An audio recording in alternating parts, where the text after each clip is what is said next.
Droits et devoirs avec vous, Stanislas Bouankouamoa. Bien sûr, ce matin, nous continuons dans la suite du lundi passé avec toujours le juge d'instruction en République du Bénin, M. Fiak Boudranou. Bonjour. Bonjour, M. Stanislas. Bonjour, M. Théodule. Bonjour, M. Dans la suite, comme je le disais, on continue par parler de ces actes que le juge d'instruction pose quand il est dans sa juridiction. Alors, décrivez-nous quelques actes qu'il pose au cours de l'instruction. Oui, et le juge d'instruction, comme on l'a eu à définir, c'est un magistrat du siège chargé d'informer. Donc, il procède à tous les actes d'information qui peuvent concourir à la manifestation de la vérité. Et dans sa fonction, le juge d'instruction peut auditionner la partie civile, les témoins, et peut auditionner aussi la personne mise en examen. Et c'est d'ailleurs son rôle d'auditionner la personne mise en examen, l'interroger pour savoir sa version des faits et tirer de lui des informations pouvant l'aider à découvrir la vérité. Le juge d'instruction peut se transporter aussi sur les lieux de commission de l'infraction. Il peut procéder à des perquisitions. Il peut aussi auditionner la confrontation des parties. C'est un procès de confrontation des parties. Qu'est-ce que vous y mettez en réalité? Oui, ça c'est un procès au cours duquel le juge d'instruction interroge le mis en examen et la victime, la partie civile. Puisqu'il faut comprendre que le juge d'instruction, lorsqu'il est saisi par réquisition du ministère public, au cours de l'instruction, toute personne est susceptible qui se sent lésée par un délit ou un crime peut saisir le juge d'instruction par une plainte avec constitution de partie civile. Donc, lorsque cela se fait, le juge d'instruction a quand même le pouvoir d'appeler cette personne pour l'auditionner aussi et entendre sa version des faits afin de continuer son information. C'est vrai, avant de continuer, donnez-nous quelques explications sur la constitution de partie civile. C'est une expression qu'on entend bien souvent. Qu'est-ce qu'on y met réellement? Oui, et vous savez, en matière de justice, il y a des procédures. Et là, c'est lorsque la procédure de mise en examen est enclenchée, il y a possibilité pour une personne qui se sent lésée par un délit ou un crime de saisir le juge d'instruction par une plainte avec constitution de partie civile. Maintenant, lorsque cela se fait de cette manière, le juge d'instruction saisit directement le procureur de la République pour l'informer qu'il y a quelqu'un qui vient de rentrer dans la procédure. Maintenant, s'il décide de poursuivre, selon l'information reçue de la plainte avec constitution de partie civile, le procureur de la République le saisit maintenant par réquisition, parce que le juge d'instruction ne peut rien faire s'il n'est pas saisi par réquisition du procureur de la République. Donc, lorsque le procureur de la République le saisit par réquisition, en ce moment, le juge fixe maintenant le montant de la caution que la partie civile qui adresse la plainte doit payer. Ce n'est rien d'autre que les frais de procédure que le juge fixe et que la partie civile a l'obligation de payer ces frais-là pour pouvoir continuer dans la procédure. Quels sont les canevas de ces frais de procédure? Est-ce qu'on peut en avoir une idée? Non, ça dépend. Ah, ça dépend. C'est le juge qui fixe ça. Ah, c'est le juge qui fixe ça? Oui, ce n'est pas comme dans l'autre cas où on connaît et lorsque c'est un juge qui fixe selon son bon vouloir. Oui. Ah, ça dépend. C'est selon son bon vouloir. Bien, il y a une grille qui est là. Alors, ça dépend de l'affaire en cours, l'affaire qui est portée devant lui. Qui est portée devant lui. D'accord. Oui. D'accord. Merci beaucoup. On va continuer en parlant maintenant des différentes décisions que rend le juge d'instruction au niveau d'une affaire. Déjà, est-ce qu'on peut faire une classification en différentes catégories? Oui. Et lorsque le juge d'instruction a la possibilité, a le pouvoir d'instruire à charge ou à décharge. Lorsqu'il instruit à charge, il inculpe le mis en examen. C'est-à-dire qu'il a suffisamment de preuves contre la personne mise en examen et il peut l'inculper maintenant et renvoyer la personne mise en examen devant une juridiction de jugement qui n'est rien d'autre que le tribunal correctionnel. Avant, c'était renvoyé devant la cour d'assises qui n'existe plus aujourd'hui. Aujourd'hui, c'est le tribunal correctionnel qui reçoit les renvois et les ordonnances de renvoi du juge d'instruction. Donc, lorsque le juge d'instruction instruit à décharge, il rend une ordonnance de non-lieu. Tout simplement, et l'affaire est classée. Oui, l'affaire est classée. Donc, au cours de la procédure, il y a des ordonnances que le juge d'instruction peut rendre. Ces ordonnances sont, par exemple, l'ordonnance de mise en liberté. Et là, ce n'est pas spécifiquement le juge d'instruction qui rend l'ordonnance de mise en liberté provisoire ou de la mise en détention provisoire. Et depuis l'avènement du Code de procédure pénale, et on a retiré ce pouvoir au juge d'instruction et désormais c'est le juge des libertés de la détention et des libertés qui procède à la mise en détention ou mise en liberté provisoire de mise en examen de l'inculpé. Pourquoi a-t-on retiré ce pouvoir au juge d'instruction? Oui, le juge d'instruction était très puissant en la matière et lorsque vous vous retrouvez devant lui, il peut décider de vous mettre en prison et de décerner un mandat de dépôt sur vous et vous passer en prison. Il peut décider de déposer la personne ou de le libérer aussi. De le libérer. Donc aujourd'hui, le juge d'instruction a uniquement le pouvoir de mettre la personne mise en examen sous contrôle judiciaire. Ça, c'est aussi une mesure de privation de liberté qui est restée au pouvoir du juge d'instruction.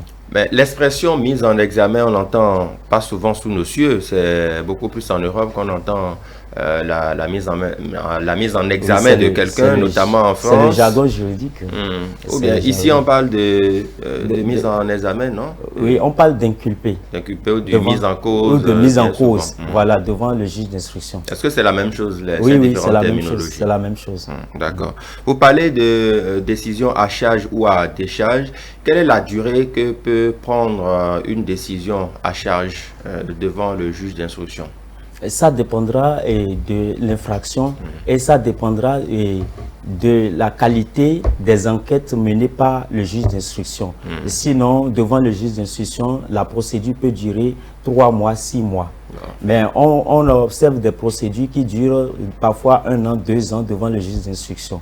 C'est pourquoi je vous ai dit, ça dépend de l'infraction, ça dépend de la facilité que le juge d'instruction a à obtenir des informations fiables pouvant lui permettre de faire son travail. C'est ça. Oui. Parlons toujours du juge d'instruction. Nous savons qu'il y en a au niveau du tribunal et aussi au niveau de la cour d'appel. Parlons déjà du juge d'instruction au niveau du tribunal. Quel est son rôle et comment agit-il? Voilà. Au niveau du tribunal, le juge d'instruction, il agit sous l'autorité du procureur général. Le procureur général est au niveau de la cour d'appel.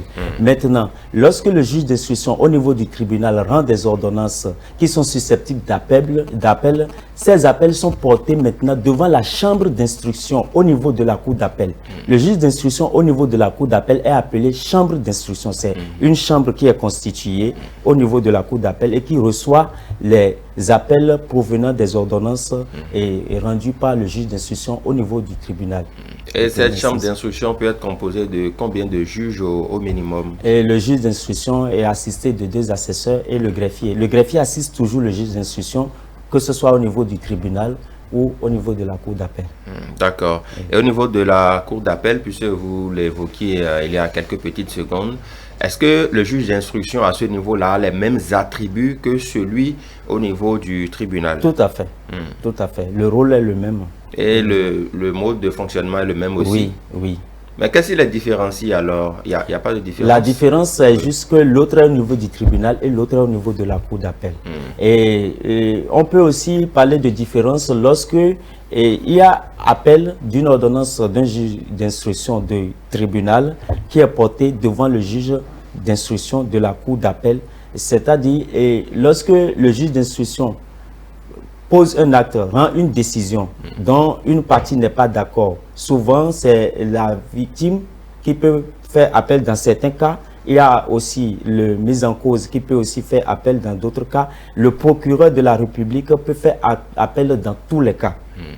Il y a des cas qui sont prévus où la victime ou le mis en cause ne peut pas faire appel. Mais le procureur de la République, lui, a le pouvoir de faire appel de toutes les décisions du juge d'instruction au niveau du tribunal. Maintenant, arrivé au niveau de la cour d'appel, la chambre d'instruction de la cour d'appel, le juge d'instruction de la cour d'appel va réexaminer l'affaire, va reprendre ce que le juge d'instruction au niveau du tribunal a fait pour voir si il a respecté les règles de droit en la matière ou il a il est passé à côté. Oui. Mais au cas où ces règles de droit ne sont pas respectées, quelle pourrait être la suite de Le juge d'instruction au niveau de la cour d'appel rend une autre ordonnance et maintenant il donne la suite à l'affaire.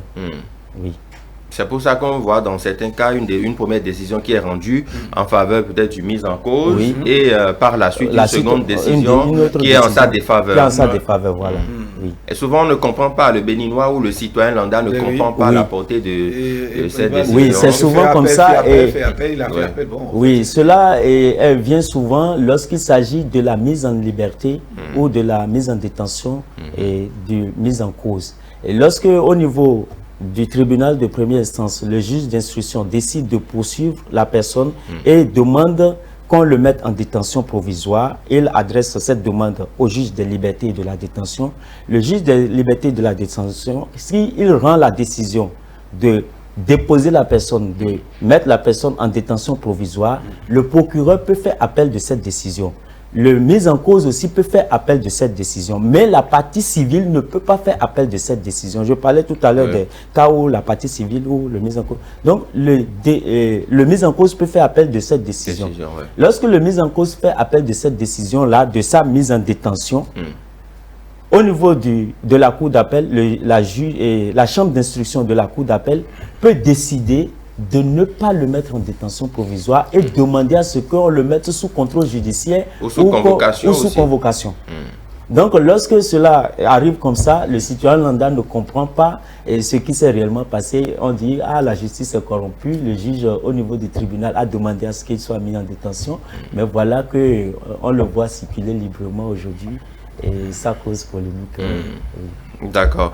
Parlons toujours du juge d'instruction. Au niveau de ses attributions, on a parlé du tribunal et de la cour d'appel. Est-ce que c'est à ces deux niveaux-là uniquement qu'on peut retrouver le juge d'instruction ou bien on peut le retrouver également dans d'autres instances? Non. Et juge d'instruction, c'est en matière pénale qu'on parle de juge d'instruction. Donc c'est à ces deux niveaux-là qu'on a le juge d'instruction. Dans les autres matières, on n'a pas de juge d'instruction. Bon, il y a d'autres formes d'instruction, mais pas en matière pénale.